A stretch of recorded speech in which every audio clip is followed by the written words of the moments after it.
Yeah, this is a real treat for me, Aaron. Like the ability to talk to the host of The Goose.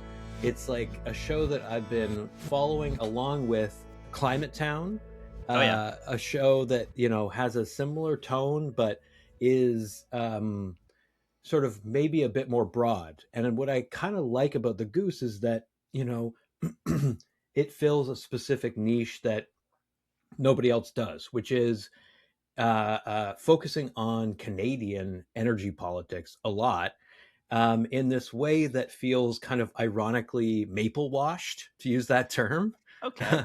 You know what I mean? Like a term Yeah. that I think has become more current with this moment of like elbows up and a kind of anti-Trump sentiment that more or less got Mark Carney elected, our banker daddy, as Yeah. people have called him.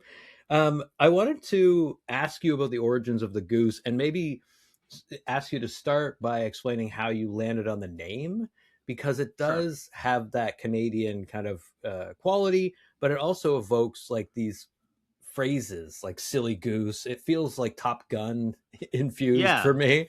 How did you land on the name, and how did you come up with the show? Sure. Let me give you a bit of a longer, just because you brought up a few things there. I'm gonna ramble Yeah. for a little bit. First, let me just give you a quick little anecdote that happened to me. I was at a cafe like a couple of weeks ago, and you mentioned Raleigh Williams for Climate Town, Yeah. and yeah, like I obviously landed on doing the walk and talk because I'm like, well, Raleigh's doing a lot of good work on doing that. Let's see if I can do some of that with that format. And so props to Raleigh on sort of being the originator of that sort of style. I was in a cafe recently, and then like someone pulls me from, like, he's just sitting at a table on his laptop, and he goes, "Excuse me, are you Raleigh Williams?" Oh no. It's like, oh, we're so close. You've seen my stuff, but like the wires got crossed. Yeah, yeah, yeah. So the Goose name, I sort of landed on for a couple of reasons. One, I don't want this to sound serious. Mm-hmm. What I'm doing isn't like, it's satirical commentary. People are like, yeah, great journalism. I'm like, no, it's satirical commentary. I don't pretend to be a journalist. I just read stuff, and I sometimes will interview people, but like I'm not going out and breaking stories. But I wanted something sound serious and sort of Canada coded, and the Beaverton was already doing the beaver. I was kind of torn between moose and goose. They both rhyme, which is cool, but like there's just something about the Canada goose being an annoying bird, Yeah. that that sat right with me. And I thought the goose, the simplicity of it, it could stick pretty well. So it already has meme cachet, and that I thought was appropriate for what I was trying to accomplish. Yeah. That's perfect. I like a lot of what you said there, the meme cachet. When I was coming up with the name Pretty Heady Stuff, it was like, what's the cadence of a podcast title Well, almost? first of all, you're very pretty. Second of all, it's pretty heady stuff you're talking It about. tends to be, yeah. And It's then all up stuff. here. So often stuff gets sort of, tossed in there as a way of, indicating this is a thing that is a generalist kind of podcast, but also like, I like that it's about the material aspects of the way that the world is kind of constructed, right? Like, yes, it's heady, but at the end of the day, what we're talking about are, very material things, right? Things that are kind of concrete. And I like too that you say it's more satirical commentary than journalism, because that gives you more creative license. It gives you more of an ability to like intervene, to disrupt some of the kind of stale elements of journalism. Because in this moment, I feel as though people are a little bit numb to the ordinary way of reporting on how just absurd the world has become. um There's something about the satirical voice, and as someone who, like, I was an editor for the Beaverton for several years, there's something about the satirical, like the authoritative voice, rather, hmm, of journalism that can feel so ironic and weird. Like there's a disconnect, I think, when you're trying hmm, to explain the absolute absurdity of things, hmm, and that's the kind of drift that we've seen, where it's like you went from like the Onion days of like the 90s or whatever, where they are putting absurdity in the authoritative voice and that Mm-hmm. to make the joke. But like, from like 2016 onwards, where things just kept getting weirder and weirder and weirder. Like doing jokes on it just became so hard to do. Like I literally there was the eclipse, long ago, and like in Trump won, and like I literally made a joke about like Trump like staring at the sun and losing his eyes or something like that, and that went out before the thing, and then he fucking did it. So it's like, what are we doing here? Yeah. We're past the point of where satire can really it can't sound it can't be too weird, because the weirdness will just the what's the word, truth is stranger than fiction or whatever it is, like It's it like will this it will creep up on you. Ouroboros situation where like Yeah, the snake has eaten its own tail, the it snake's has eating. shat it out, and it's starting to eat its own tail turds. That's what I'm saying. That's basically what I'm saying.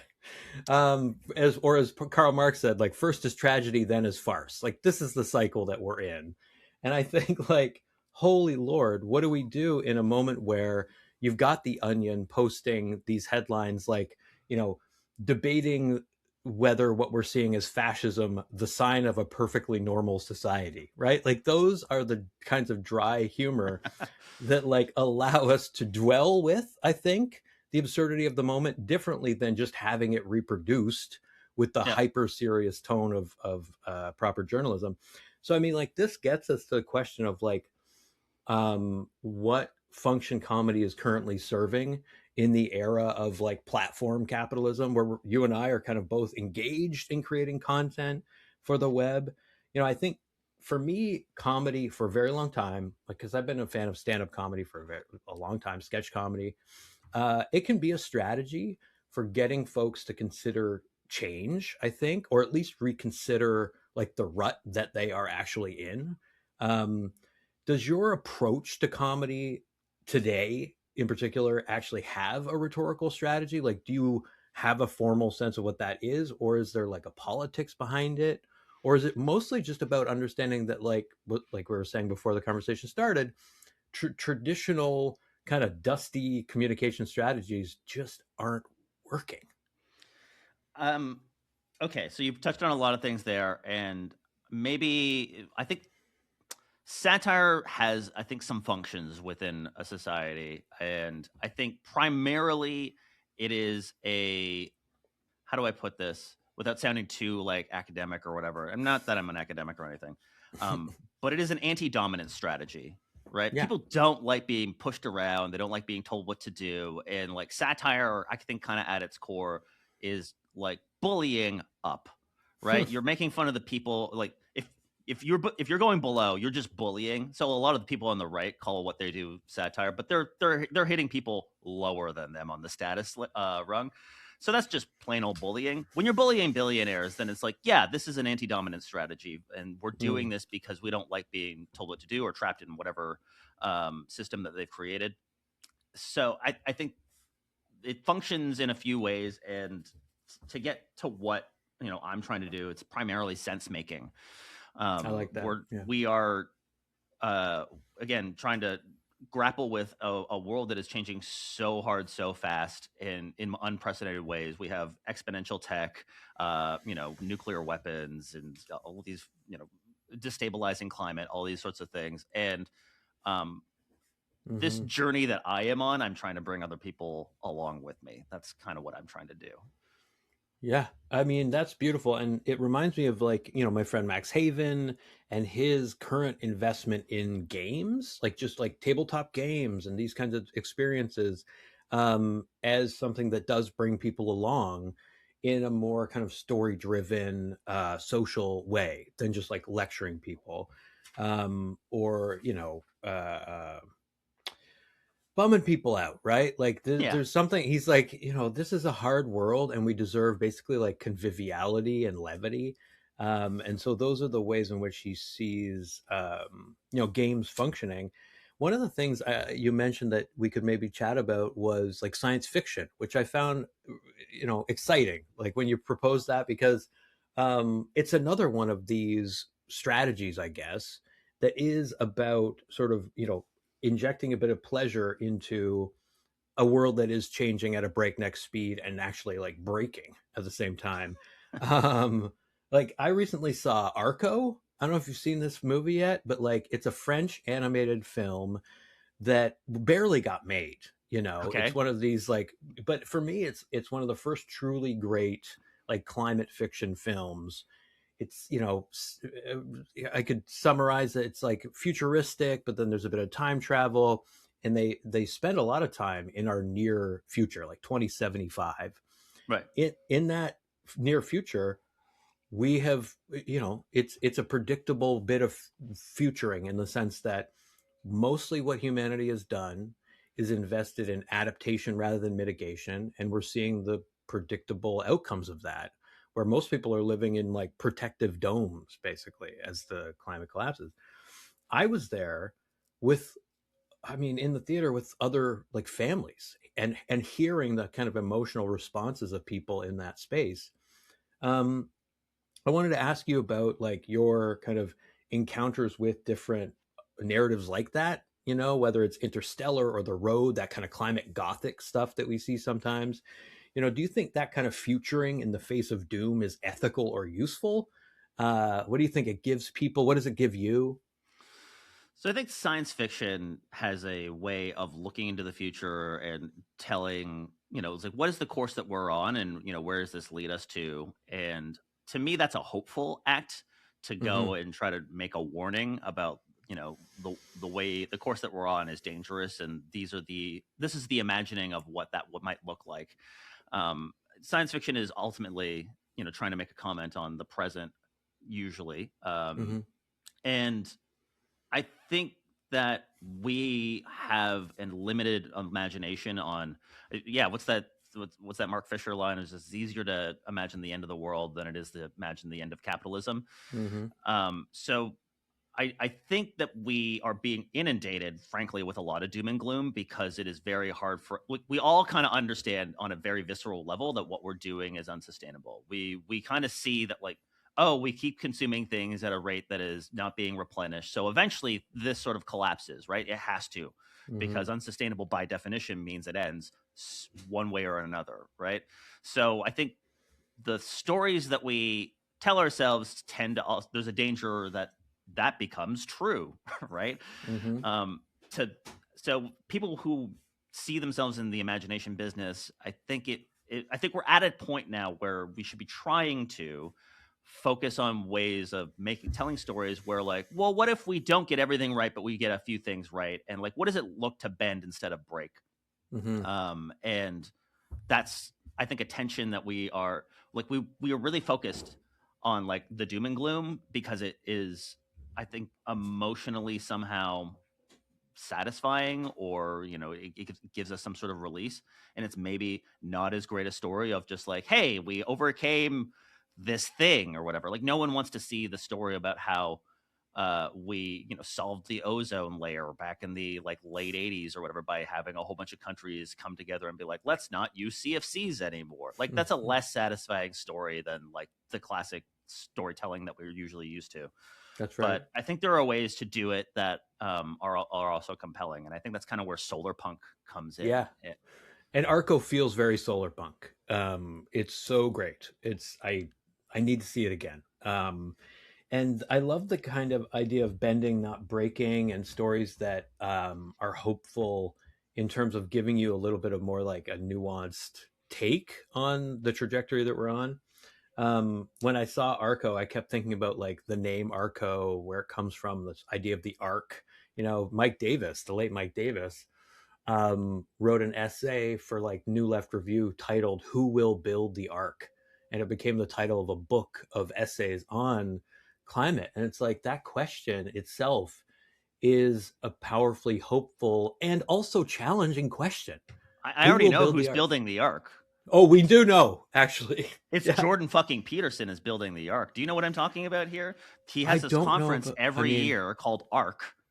oh, It's that's with a right. C. It's with a C, but still, like, it is very much like the most evil people, Oh, yeah, like, this get is true. together to talk about how, The left is crazy and bad or whatever, but it's like, Yeah, lots of fossil fuel companies, big tech, these sorts right. of like, the agents of doom or whatever, all get together in usually England or something like that.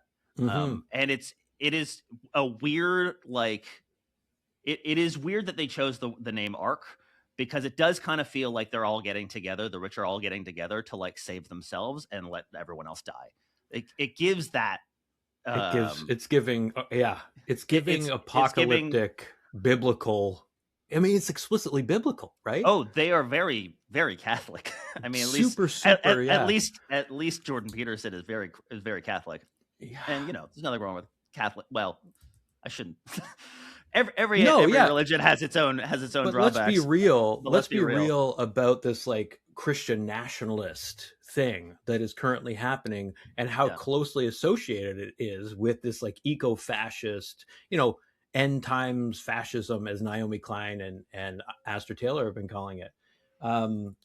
It's not as though there isn't a radical tradition also within Christianity that sees, everybody likes to cite the overturning of the tables, right, and the money changers, but that has now taken a back seat to this kind of Christian nationalist discourse that is all about kind of militarizing borders and garrisoning off the United States and Alberta or wherever there yeah, is yeah. still the possibility of a race to extract, right? And I wanted to talk about this maybe in relationship to, and maybe like parking for a second, this question of who will build the ark and maybe how the left can reclaim that idea of like Sure. I have an building. answer to that, but yes, Or how can we all participate in building the ark? Because Arco is about this future in which a solar punk reality is kind of created in the wake of a great flood, effectively. right. um this is all a kind of way of asking the question of like, why is it right now, just really materially, Alberta wants out? Because it is not popular within Alberta, apparently, to seek separatism. This is what, surveys have shown. And yet there's a kind of pipeline populism that's pushing for closer alignment with this race to extract, this drill baby drill ideology in the United States. You've done deep dives on this, you've done satirical commentary around this. How are you kind of trying to understand that gap between the popularity of separating and the pipeline populism of Pierre Polyev, but also Premier Danielle Smith? I think pipelines have like there's like two religions in Canada. One is hockey, the other slightly less popular one is pipelines, right? It's like for the longest time it's been like a pathway to just more money, more prosperity, and Mm, we haven't really stopped and think about like, oh, all these pipelines we're building, most of them are going to the United States. yeah. But we always just trusted that the United States will be our friend for BFFs, right? So to be in a moment of scarcity and Alberta's got some public service woes currently, to say it politely.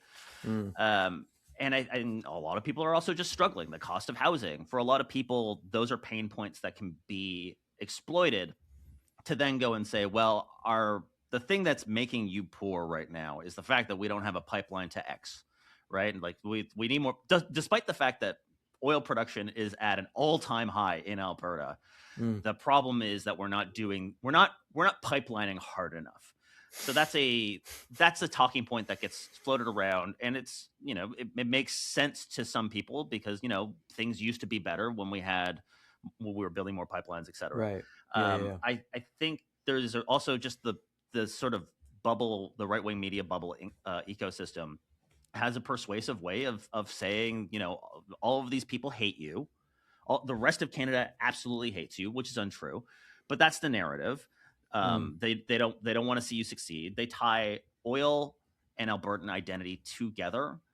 Like your fates are on this one industry that is 5% of Canada's GDP, but it's like 20% of Alberta's GDP, something like that. mm-hmm. And when you put those two things together and you foment a lot of resentment, saying, well, these fucking people hate me, I hate them back. it becomes a, well, I want to get out of here sort of. We got to maintain our own Mm-hmm. sovereignty. The lie at that is that they don't. The people who are actually pushing this, the Jeff Rasts of the world, the Mitch Sylvesters of the world, don't actually want sovereignty. This is not about sovereignty at all. This is about, and it's not even about becoming 51st state, right? They maybe Mm. want that, but the US has made it very clear that that's not going to happen. Like, every time they go down there, they're like, hey, 51st state. They're like, no, but we're not doing that, Mm. for various reasons. But so, like, the fallback position that they're now pushing, and it's not even pushing because it's like the thing that they actually are going to do if they try to succeed. They're pushing the 51st state stuff, but you basically become Petro Puerto Rico. You become a territory of the United States, and Wow. they specifically look at Puerto Rico as the model. And it's Mm. like, oh yeah, so all of the benefits of having all of your wealth extracted to the empire without any of the democratic or political benefits. Wow. Yeah. So all the drawbacks of being a colony without any of the actual political benefits. That's their utopia.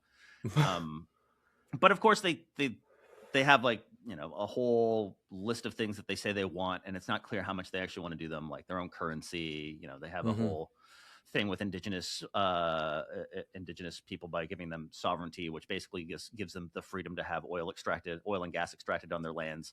Mm-hmm. But includes, basically not paying them a cent anymore. So, like, all of these things, I think, are a radical departure, and they also live in their own tiny little bespoke reality where, the governor of the Bank of Canada / England is a communist. Like, the guy who is like the Mark Carney, the banker daddiest of banker daddies who worked at Goldman Sachs, is a communist somehow. It's like, where are we? What do words mean anymore?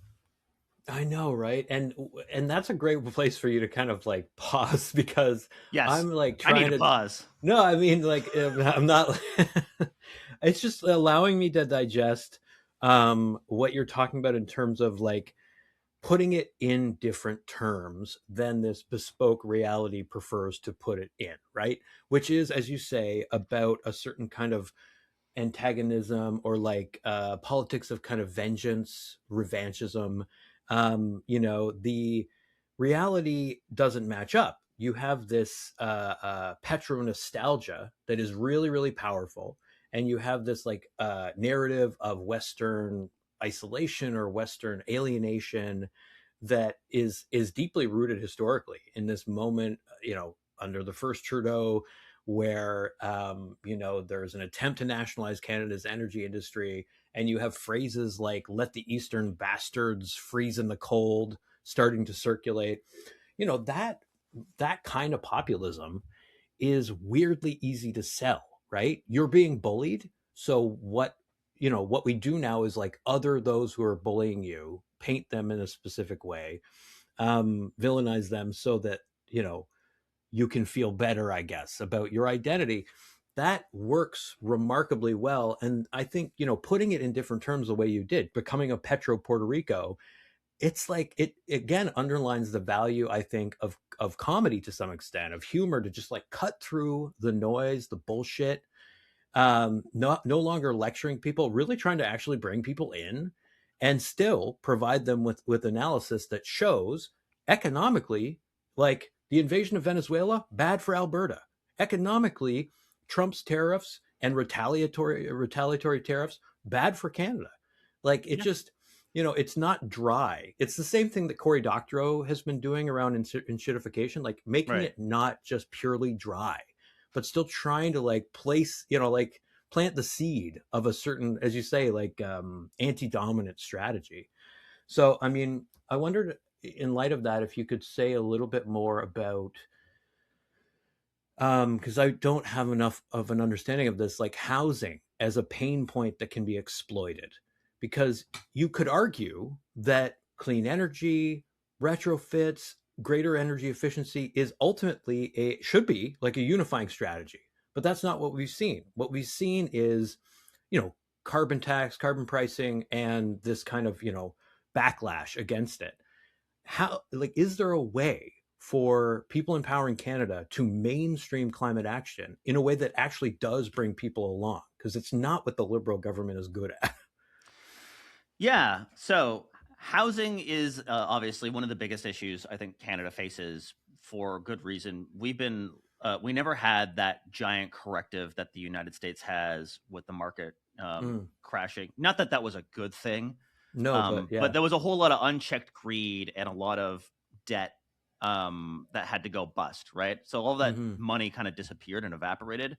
We kept the boomer pump going as much Hmm. as we could, because it's tied to people's lives and livelihoods, and that makes a lot of sense, especially when your voters don't like the wealth that they've accumulated in their homes and their home values evaporating in any way, shape, or form. Hmm. Hmm. But we got it to a point where, like, after 35, 40 years of making the middle class dream of like owning a home and having the value appreciate in your home based on the financialization of housing and like the commodification of housing, and like creating all these new special instruments to like unlock more debt, and Hmm. also for the government itself to just get out of the business of building housing, right? It Yeah, just stopped doing that. that's right.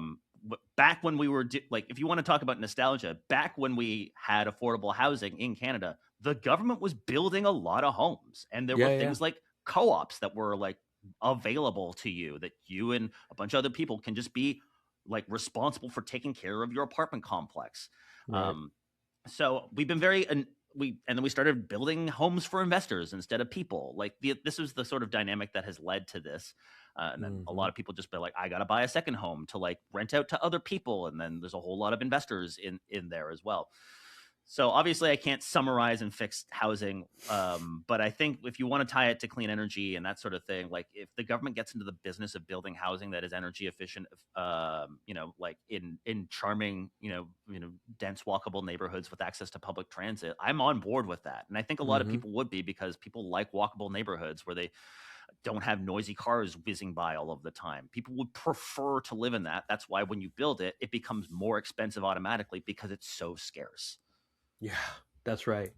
What an interesting, like, kind of 10,000 foot view, right? To think about these kind of what Dominic Boyer calls kind of low carbon lifestyle pleasures, because, there's a very vocal minority that wants to characterize like the 15-minute city as fascistic or something because it's somehow preventing you from having the freedom to roam, right? The freedom of basically auto normativity, I guess, right? Yeah, the freedom to be chained to your car and access basic services without having the whatever $1,000 a month it costs you, or $2,500 a month, depending on the car you have. It costs a lot to own a car, Yeah. right? And in order to, like, if you're living in a place where you have to drive to your mailbox, like that's Hmm. in order to access to like anything, then that's not as good as like just being able to have it delivered to your door, but b being able to walk to it, in my Hmm. opinion. Yeah.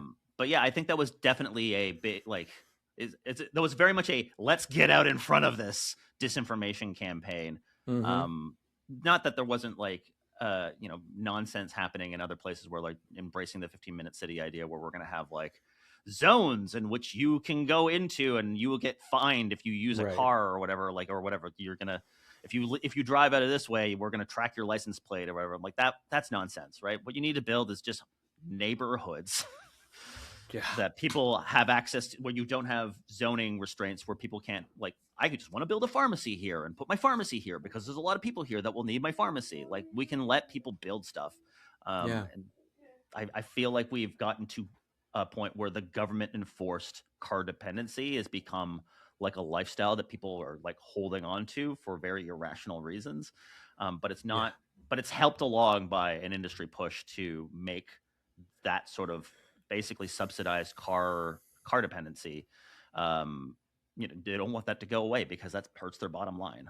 Yeah, yeah, yeah. And like there's a deep history there that needs to be told, and you can find it in books like Paris Marx's Road to Nowhere and these kinds of things. Like I think it really matters how we tell the story of how we reach this point and how, fundamentally, like if you had to put it in like a couple sentences, it's like we had an infrastructure that facilitated public transit. We had rail, we had these things that was destroyed to make way for the car.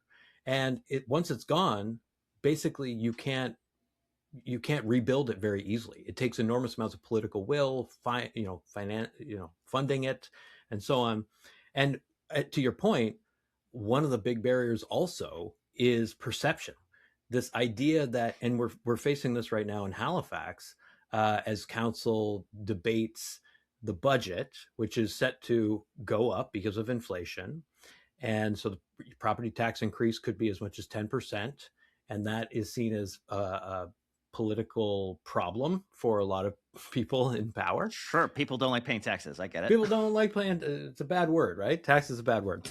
Um, and so they have this conundrum where they are faced with the kind of question of whether to embrace the kind of short term kind of what's the right word? I want to call it a kind of myopia, but a short term strategy of just limiting that tax increase and foregoing projects that would in fact improve the city, right? Making safe cycling infrastructure, making, investing in these kinds of things. Hmm. And what I'm seeing a lot are people invoking certain assumptions about how, a lack of parking will impact businesses negatively. Well, that's not even true if you look at the data, right? Right. So there are things that people will invoke that are based in this like government enforced addiction, basically, to cars, that are hard to unlearn. And I wanted to ask you about this in relationship to like EVs in particular, because one of the things that it feels like is true of this push toward EVs, it means a couple of things. Number one, we've got Mark Carney moving away from a kind of more statist, like we are prescribing a industry level shift to EVs Right. toward trying to incentivize consumers. And then the other side of it is a lot of the data shows that Canadians now associate EVs most strongly with climate action. That the two things are really paired in Canadians' minds. I mentioned Paris Marx. They acknowledge that like EVs are part of the solution, but they are really not a fundamental fix, right? Ultimately, you can't just replace all the cars on the road with EVs. What's your sense of how we, as communicators, address the question of EVs because of how divisive they can sometimes be, on the one hand, and how powerfully associated they are in Canadians' minds with climate action? It's just like seems like this real hornet's nest somehow. I think there's a step towards using EVs. Like EVs work for certain people and certain like if you Yeah. live in the suburbs and you have a car that you need a car to get around. Like if you have to drive to work because you live in a place where there is kind of no other option, then yeah, an EV makes a lot of sense. And then from Mm-hmm. an affordability angle, like if you could have a lower cost of ownership, if you are no longer have to buy gas that can fluctuate in price crazily, right? And Yeah. plus, you don't have to go and take it in for oil changes, that sort of thing. And if you're paying Mm-hmm. for just plugging it in, your energy costs in general are much lower. So there is Mm. kind of an affordability aspect to EVs. And then at the same time being like, oh yeah, we have to like rebuild our cities to be like more walkable and cyclable, or what, like that's like a huge task considering the path dependency that most of our cities have undergone over the last 70 years. Mm-hmm. Like where we can't undo that path dependency overnight. Mm-hmm. Mm-hmm. So like EVs are a place for people to start at, and that's not even really a thing that they need to think about in terms of climate action necessarily. I think ultimately, if you make it a wise consumer choice and people tend to like them, there's a lot of anxiety around EVs for a Yeah. couple of reasons. Part of it is just the infrastructure. Yeah. There's the range anxiety that comes with it. So Mm-hmm. like if we're lowering emissions by having EVs that can have like maybe a little gas generator in them like they used to have, and Mm-hmm. that Mm-hmm. still lowers the dependency on how much lithium is mined, and that's all a Mm-hmm. huge part Mm-hmm. of the carbon footprint on EVs. But like ultimately we have this other thing of just like the economy, especially in Ontario. A large part of it, a lot of jobs are just making cars, Yeah. and there a lot of them are U.S. car manufacturers, and the whole North American auto sector doesn't really make a lot of sense unless it has this integrated market between the U.S., Canada, and Mexico. Like that's what Mm-hmm. makes the what makes any of these cars like kind of anywhere near affordable.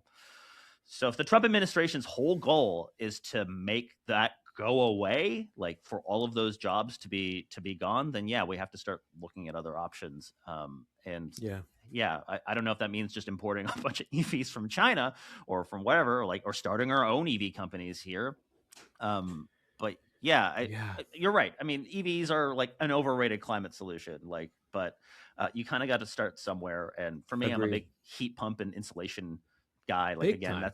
that's going to help your cost of living and also your comfort at the same time. And then if it really gets cold, you can have some gas as a backup. But like, Mm-hmm. you will save a lot more money, and your life will be a lot more comfortable. Yeah, yeah, and like that feels hopeful too. Like being able to just communicate that in plain terms to your average person, like the public, this thing that doesn't exactly exist, but we always invoke it. But and yeah, Yeah, I sorry, mean, if you look at polling, a lot of people, you ask yeah, people like, "What is the cause of climate change?" Like, I don't know, recycling. Like, I mean, I was it gonna has to do with say, the ozone layer or whatever. There's a segment of people who is just like, I don't know, I don't know. I Like, know, the whole connection between fossil fuels and climate change is still not there for a lot of people. Um, 100%. And it's true with heat pump stuff, right? Like people, I've talked to folks here locally in Halifax, like their surveys suggest that when it comes to heat pumps, the number one reason people are pivoting to them is affordability, and then like number two is comfort, and then a tiny percentage understands the connection between energy and emissions. Even in Atlantic Canada, where people are still like burning fuel oil, that was a huge issue with the carbon politically tax, yeah, for was this exemption. understandably so, Yeah, it because was a bad move because exempting.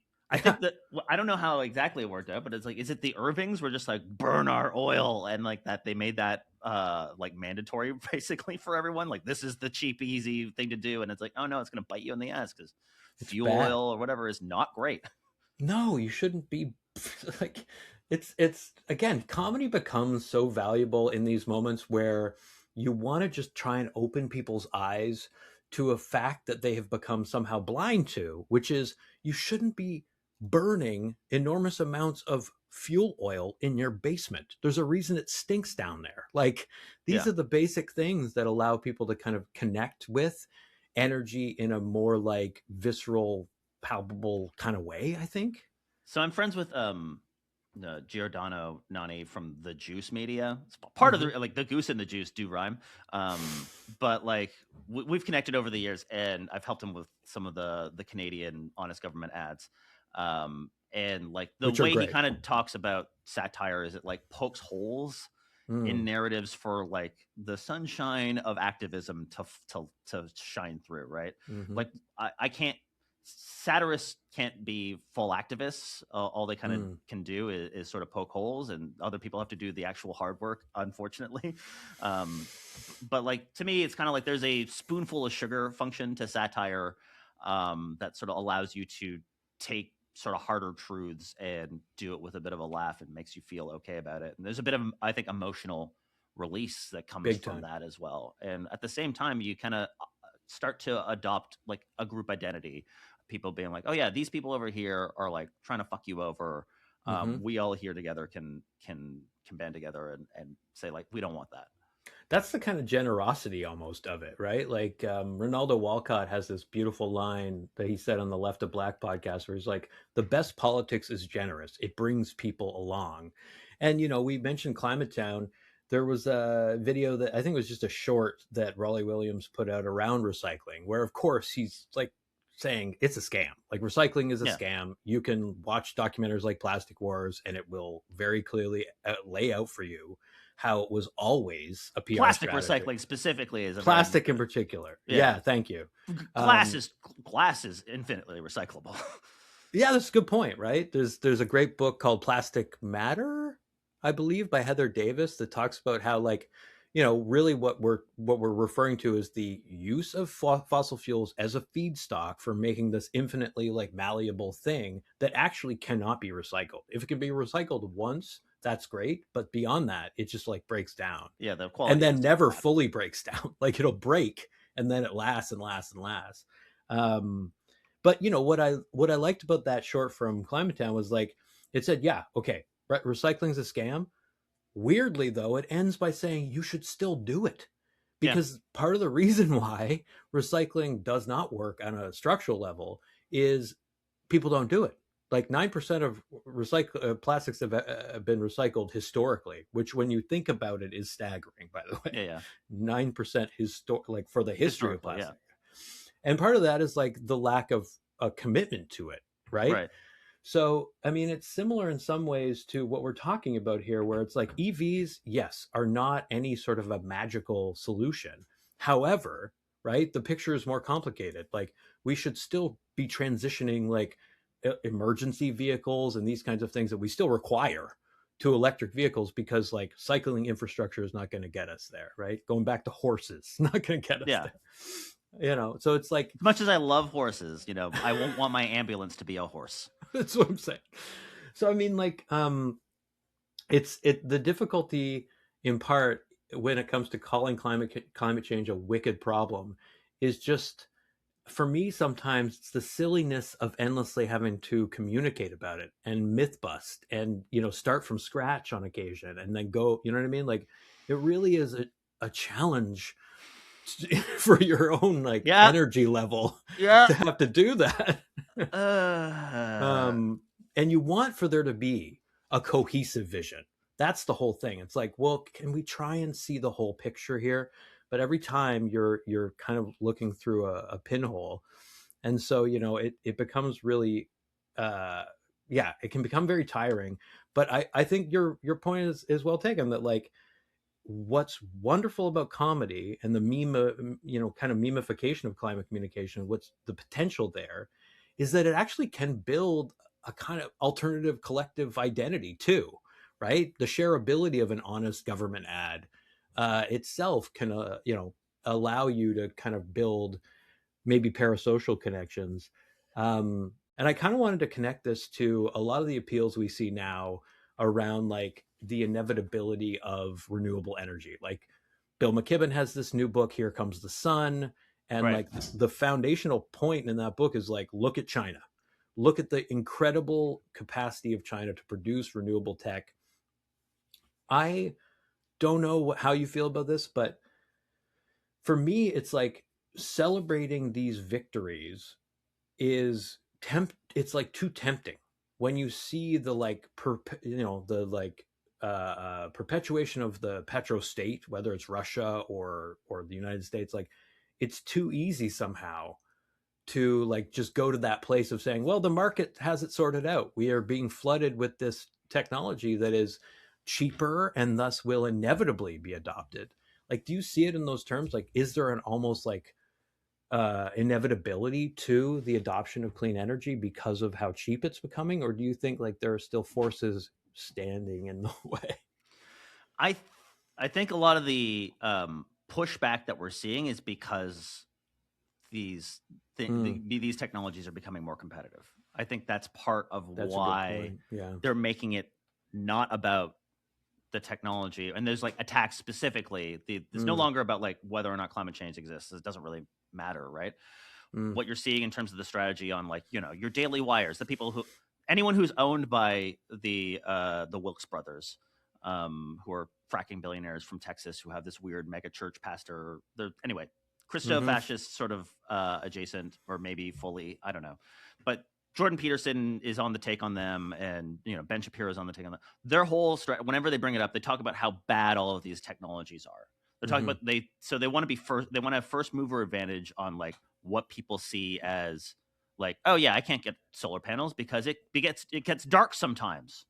So Right, solar panels are just a intermittency. thing that is just on its face a stupid idea. Also, they're Right. not recyclable. Maybe like there's like all of these different things of like trying to like make it about identity as opposed to about actual having a rational conversation about energy policy, etc. They want to Sure. make it so that you have an identity protective cognition that will stop you from ever considering that, because Yeah. I'm not the kind of person that would ever Sure. do that, right? It's the same with like pickup trucks or whatever. You're a pickup Right. truck guy. I don't want an electric fucking pickup truck. I want to burn Yeah. some fucking gas and like, Yeah. and I want to like roll coal on these like fucking Priuses or whatever. Like they're a small minority of people, but they're out there because Right. they're the kind of man that would do that. And that's kind of like Mm. the petro masculinity that comes with the territory on that they are actively trying to foment, right? They're trying to make it so that you're the kind of guy that would never fucking get a heat pump. You don't want to be associated because your whole identity is against all of that.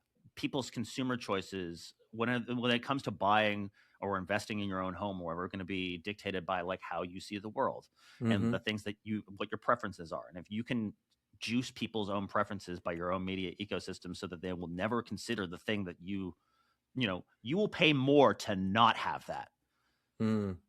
right? Mm-hmm. Because fundamentally we're a rational people and markets assume rationality, Mm-hmm. and that's kind of the whole flaw at like at the heart of this system.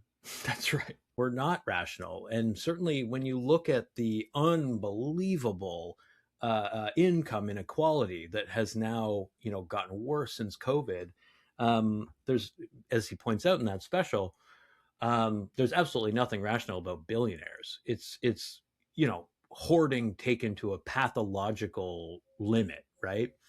And I think we could talk about Elon Musk. I don't particularly want to, Very but rational guy, very very super rational rational man. guy. But like it's not a simple world, and it's one in which you have this person who is prancing around after Trump wins and doing fascist salutes, and people, there are folks like the petro-masculine, petro-popular, petro-nostalgic folks who maybe are vulnerable to that specific kind of politics, right? Which is a kind of, Christian nationalist, kind of openly fascist, kind of othering politics. But then there are people that were profoundly alienated and disgusted by that display of just solipsism and like, this is what victory feels like or whatever. And Tesla's stock has like dipped as a result, and you've had China's BYD actually like surge and overtake that company. I mean, my question was maybe a little bit unfair to the extent that like mostly I'm wrestling with my own pessimism about the idea that like the market will solve the issue of climate change. It's what we've got. So it feels like you have to somehow celebrate these victories. But as my friend Jennifer Wenzel once said, it's like we have the ideas that we need, we have the technologies that we need. What we lack is the politics. We do not seem to have the politics that we need for energy transition. Are you a person that, I mean, do you feel like that's sort of true? And if you had to diagnose it, are you a person that, like so many, feels like it's all about the silos that we're in and the polarization that we face right now? Because that's usually what folks gesture to, it feels like, is like, oh, we are unprecedentedly divided. Do you feel like that's accurate? And who do we blame? Who do we blame? Um, so that's a big question. Mm, And to get to your point about like, we don't have the politics for energy transition. Yeah, that may be true if you're framing it as energy transition, right? If you are mm, getting to the same place without using the words energy transition or CO2, all these sorts of things, I don't think people really have a lot of appetite for that. And when you're in a scarcity mentality, mm-hmm, like when things keep getting more expensive for you, like you just want someone to come along and tell you that it's going to be better. Like here's how here's how your life is going to be easier, right? And I think there is a story to be told from like a politics level, that like your life is going to be easier by adoption, like with the state intervening by by putting out these rules, by like having any sort of like industrial planning that can then make your life better. You're gonna have jobs. We're gonna have like more efficient homes that is gonna make it more affordable for you to live. And then also addressing the other things that people need, like healthcare, education. If you ask people what people want, they don't mm, want to go invade other countries generally, mm, right? Like mm-hmm, if I'm more of a big, I'm coming more and more around to the idea of like experiments in direct democracy. mm, And I think that once you take care of people's needs and like allow them to deliberate in a extended fashion, so like the citizens assembly model is one thing to look at. It's like you go in and it basically is your job to sit and like do jury duty for policy while experts tell you about certain things in an objective way, and then you come to your own decisions as a group and deliberate, bring your own perspectives to it, and then come up with a bunch of like recommendations. And like people choose things that are quite, first of all, very risk averse. Like they don't like going and doing stupid risky things like let's have unrestrained AI just like eat up all of the grid power, right? People don't like that. No. Yeah. Right. They generally want the earth to be good. Yeah. They don't want the environment to degrade. When we're talking about solving these sorts of issues, when you get people in a room together, take care of their needs, they come to conclusions that are very pro living on Earth, and they'll come up with ideas that maybe you wouldn't have otherwise. That like the policy wonks won't really think about, because policy wonks tend to think in like very siloed kind of ways. So if you want to talk about silos, who's making these decisions, like sometimes like the carbon tax makes perfect sense from like an economics point of view, but makes absolutely no sense from a politics point of view. Like everyone understands that like putting a tax on things is just political suicide. And I think we've all seen this. Even if it's fine and you try to do the policy in like the best way you possibly can, you're left open to the attack that it's like making everything expensive, because once anything gets more expensive, you're just going to blame that tax. No, that's super insightful. And, it leads me in a little bit to the last question that I wanted to ask you, which is around, it's funny that it kind of walks us backwards into the question weirdly, because the question I wanted to ask was like, why should Canadians care about energy politics?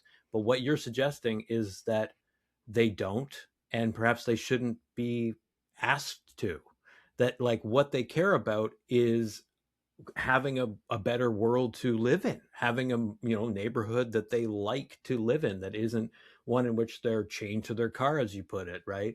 But a lot of I read really closely these two books by this French theorist Chantal Mouffe, because they're about like left populism and how the left needs to like be better at relating to people, blah blah blah. The second book is specifically about a kind of green populist wave that needs to happen, and she specifically says in those books, like, we on the left, whatever you, even like electorally, right, the left is bad at communicating policy. They're very very good at producing reports, and like the kind of professional managerial class has gotten like very very good at professionalizing what it does around policy creation. Right. But what you're talking about, this direct democracy environment, is way more interesting to me, because it allows people to come to their own conclusions rather than being told what their conclusions should be. So it's like, if the question for you is like, or rather the question I'm trying to put to you is, why should Canadians care about energy politics? It's like that can be turned around. It's like, why shouldn't they care? Like in some senses, like we already understand to some extent that like economically, ecologically, Canada being a fossil fuel superpower is not going to be good. But like, is it for you more about like trying to relate to people at the level of the everyday, like issues around housing and transit? And is that the kind of Trojan horse that allows us to then maybe talk about like the energy side of things?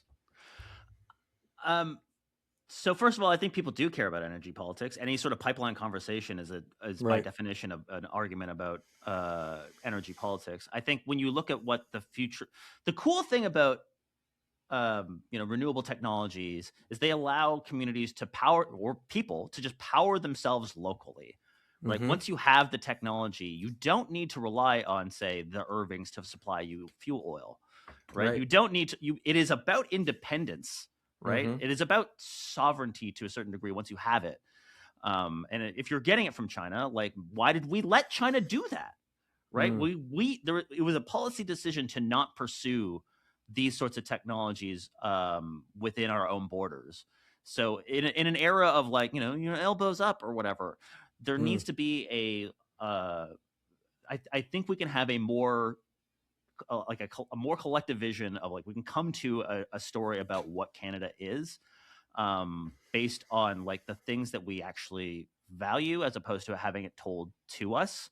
And Mm-hmm. to a certain degree, like the Alberta separatists have that going for them, right? They are Mm-hmm. trying to create a story about like what Alberta really means.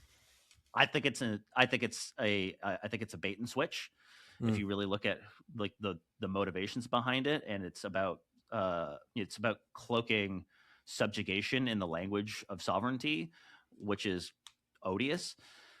But if you do it in a way where people again are are allowed to think for it, and that's the whole thing about democracy, is that you are giving people space to make conclusions on their own, but when they are so overworked and have Mm. no time to do it, democracy becomes very difficult. It becomes That's true. practically impossible. So in order to have like a thriving democratic culture, you need to have people need to have the time, Yeah. and they need to have the conversations with each other. So they need connections.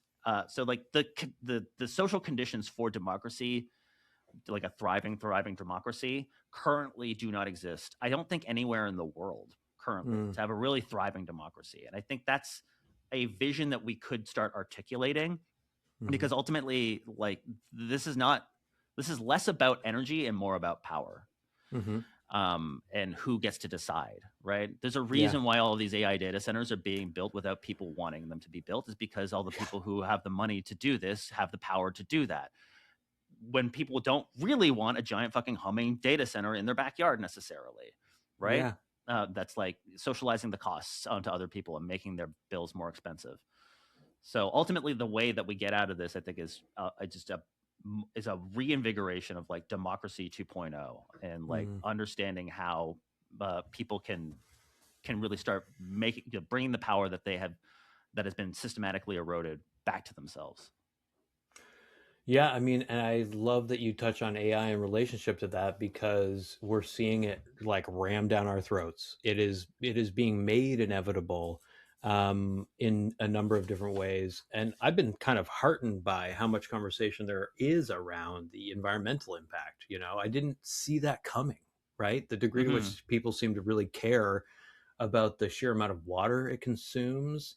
It's just a thing that makes people very restless and very anxious. But to your point, like it's about like being able to find other people who share that restlessness and that anxiety, and like being able to turn it into something else. Like that for me is a big deal, because then you're helping people move toward overcoming that feeling of powerlessness that is so bad, such a bad scene, that mood that we now have of like, it's too late. AI is coming. I watched parts of the Super Bowl, not to timestamp this, last night, and there were a remarkable number of ads Yeah, that were for AI. I think OpenAI had one, Google had one. Did Mm-hmm. Anthropic have one as well? I can't remember if I think so. And then even companies I hadn't heard of, right. were marketing their AI tools. So there is this enormous bubble that will like cost us the earth if we let it. um, and If certainly the yeah, there's economy a will whole bunch struggle. of discourse about like how bad the super intelligence might actually be, and all these sorts of things. But True. also, yeah, the acceleration of. So my next video is on AI. It's about Oh, great. specifically taking the case of Kevin O'Leary's Wonder Valley. If you've heard of it, basically he wants to Oh, build the yeah. world's largest AI data center out in Alberta and power it primarily with gas, because Yeah, it's yeah. on the Montney Formation where you just get a lot of cheap gas that would otherwise not be able to go anywhere. So they see it as a unicorn investment. And it's meant to be a hyperscaler, so that your Googles, your XAIs, whatever, can train their new sets on it. At the same time, the federal government is like, we want to do AI to like sort of low key doge the public service or whatever, and it's like, okay, but how? That's what it explores.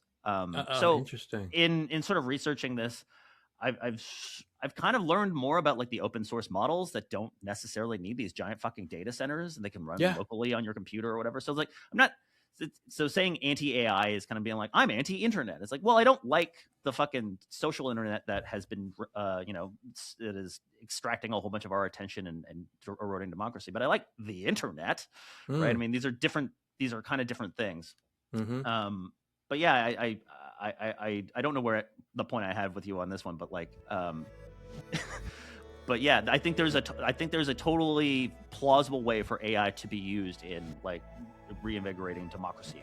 Perhaps there's a plausible way for it to like preference sort or whatever, or like or create ways for people to have groups together and like and coordinate what they really want and everyone feel like they're bought in. But to get whether there, it be your family or like a company or a country, there's a plausible way to do that. I don't know exactly, but it seems to me that there's a plausibility behind it. I agree. Like the technology itself is not the problem per se. Like this is something that Wim Carton and Andreas Malm argue in their new book, The Long Heat, I think it's called, right? Climate Politics When It's Too Late. It's like the technology is not itself the problem. It's about the kind of, political infrastructure, like the political structure, just the decision-making power being wrested away from people. That's the problem, right? Again, we have the idea and the technology. We have those things in place. What we lack clearly is the politics, the ability to collectively make these decisions about how the technology will be used for what and so on. Anyway, we could go on and on about that part, and maybe after I have a look at the AI video, you can come back and we can explore it a little bit more. I'd be super keen, because it's just from an economic point of view, unbelievable the level of investment that has been poured into this new cycle of AI hype, right? There's been really nothing like it, so I'm looking forward to seeing that. Yeah, the current estimates to like roll out all of these data centers and all these infrastructure is something like $7 trillion, according to McKinsey. $7 trillion, by the way, is how much the world spent collectively on fossil fuel subsidies, and that includes all of the people who like died of inhaling like the particulate matter. So like all of the externalities so like it's like 7% of GDP is like going towards building up this AI infrastructure, when it's also the same amount of money that we're spending on subsidizing the fossil fuel industry. So it clearly comes down to like, we have these resources, we have these powerful technology, it's not being rolled out in a way that people can really get on board with it, or people are not decentralizing. It's not being rolled out democratically. Let's put it that way. Exactly. Yeah. No, so helpful to hear you think through these things with me, and like, the poking holes, keep poking holes, right? Because my goodness, the veil is constantly being sort of thrown over these despicable acts of capture, basically, that continue to this day. We didn't even talk about Carney's speech in Davos. Like that was some serious rhetoric being thrown out there by one of the biggest friends of BlackRock, in a moment where nobody expected. What's the term? He broke the internet with that speech. Rarely does a speech at Davos break the internet. Yeah, it's his 15 minutes of fame that people. I don't know. He should start a podcast. Maybe, right? Carney's hot takes, Banker Daddy's hot takes. Yep. Anyway, thanks so much, Aaron. It's been great. Take care.